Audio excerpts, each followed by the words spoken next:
মিডিয়াদের কাছে আমাদের অনুরোধ, মানুষকে সাহস দেন, ভয় দেখায়েন না। তো লাইনের কারণ হচ্ছে সবাই ট্যাঙ্কি ফুল করে আবার ট্যাঙ্কি খালি করতেছে। এখন পর্যন্ত আমি কোনোদিন আমার ট্যাঙ্কি ফুল করি নাই, বাট এই মিডিয়ার আতঙ্কের কারণে একটা শ্রেণীর মানুষ সবসময় ট্যাঙ্কি থেকে বের করে আবার ট্যাঙ্কি ফুল করতেছে, আবার বের করতেছে। যেখানে পেট্রোল পাম্প অ্যাসোসিয়েশন বলতেছে না আমার তেলের কোনো সমস্যা হবে না, পাম্প বন্ধ হওয়ার কোনো সুযোগ নাই, সেখানে মিডিয়া বারবারই প্রচার করতেছে যে কোনো সময় বাংলাদেশের তেলের সংকট হতে পারে।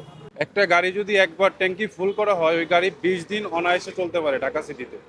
কিন্তু এত লাইনের কারণ হচ্ছে সবাই ট্যাঙ্কি ফুল করে আবার ট্যাঙ্কি খালি করতেছে। এটা করার একমাত্র কারণ হচ্ছে মিডিয়া তেলের সংকট দেখাচ্ছে।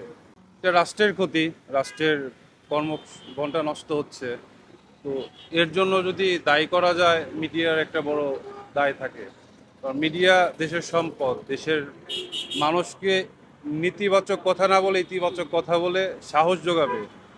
কিন্তু ইদানিং বেশিরভাগ মিডিয়া মানুষের মনে আর আতঙ্ক ছড়াচ্ছে।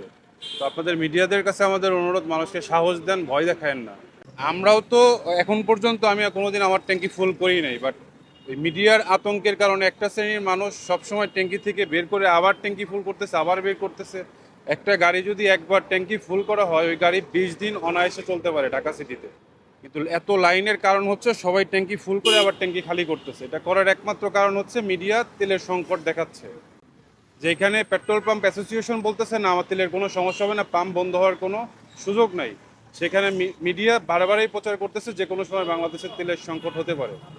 তো আমরা আশা করব মিডিয়া ইতিবাচক হোক, নেতিবাচক না হোক,